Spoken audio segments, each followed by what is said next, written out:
way, particularly not a client of Graham's stature. I fear for the city, then. Jake Tanner. I offer my right hand. Oliver Graham. I resist the urge to say, I know, and Graham avoids any mention of the fact that my left hand is a prosthetic. We shake and I gesture for him to follow me down the hall to my office. Graham's got a good game face. I lost my left foot and hand to an IED explosion in Afghanistan 5 years ago. For some people, the prosthetics bring out pity. For others, it's a turn-on. Athletes like Graham are often in the first category. They are afraid my loss of limbs is contagious. Early on, I might have felt that way too, but the long war had consequences and veteran amputees were one of them.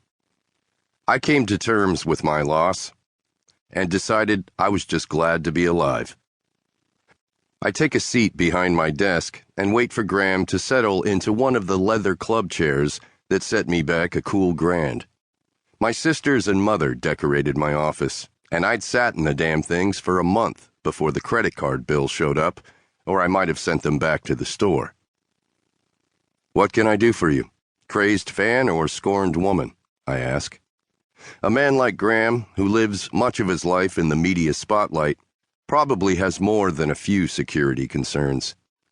Or it could be that he wants to run a background check on a potential employee, or hell, even a new girlfriend. When I began Tanner Security 4.5 years ago after getting out of the Army, I didn't realize that my bread and butter would be made off of people who wanted to know other people's secrets. 8 years in the Army failed to ferret out every atom of idealism, but security work did it in half the time.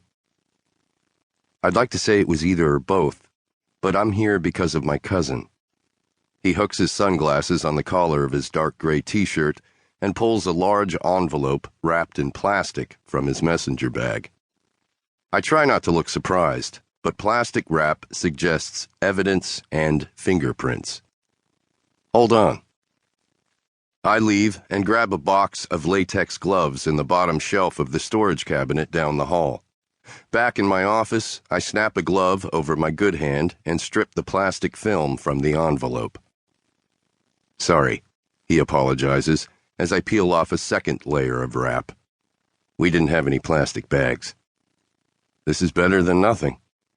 The side of the envelope had been ripped open. I tap on it, and 2 ordinary sheets of cheap copy paper slide out. I know who you are. As I read the words aloud, Graham's brows tighten in anger.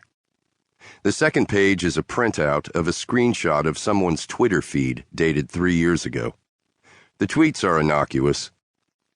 The avatar is of a cat wearing sunglasses in front of a planet. The tweets range from horror over a Blade Runner remake to a posting of a cat wearing glasses. There are a lot of cat-related tweets. I'm surmising that there is something more to this story than a cat tweeting pictures of other cats. I look inside the envelope, but there's nothing else there.